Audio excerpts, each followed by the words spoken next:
Syrians flee as front lines continue to shift in Deraa province. The United Nations says 270,000 people have already been uprooted during the Syrian government's military offensive, now in its third week.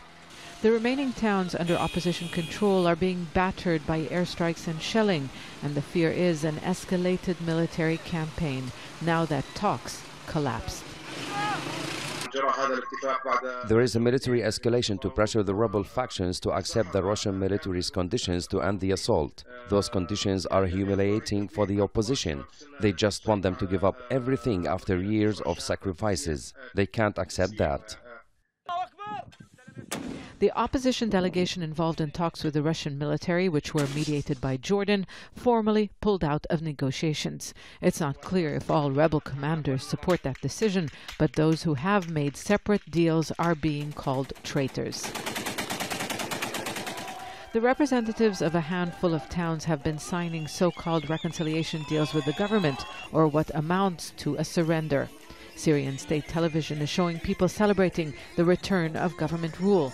More often than not, there is little choice. Such deals stave off further military action and prevent more suffering. But anyone wanted by the state, such as rebel fighters and those involved in opposition activities or who worked in rebel-run administrations, leave. Rebel areas are shrinking. More than 60% of Deraa is now under the control of President Bashar al-Assad's forces. Rebels still hold parts of the provincial capital Deraa City and areas along the borders of the occupied Golan Heights and Jordan, including the Nasib crossing. The opposition is in a weak position. It has been abandoned by its allies. The United States told them not to expect to be backed militarily. Jordan closed its borders to weapons shipments and refugees. Instead, it says it wants to focus on mediating a ceasefire, but a ceasefire is not what the pro-Syrian government camp wants. It is pushing for a military victory. A win in the southern corner of Syria would follow significant gains close to the capital in recent months. Then, like now, it is the civilians who pay the heaviest price. We ask every person with a conscience to help stop the shelling.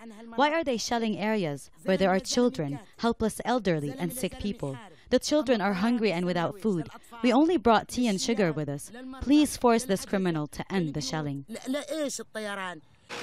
That is unlikely to happen. The decision by some in the opposition not to sit at the negotiating table means a stepped-up military campaign, especially since the government's stated goal is to recapture southern Syria. Zeina, Khodr, Al Jazeera, Beirut.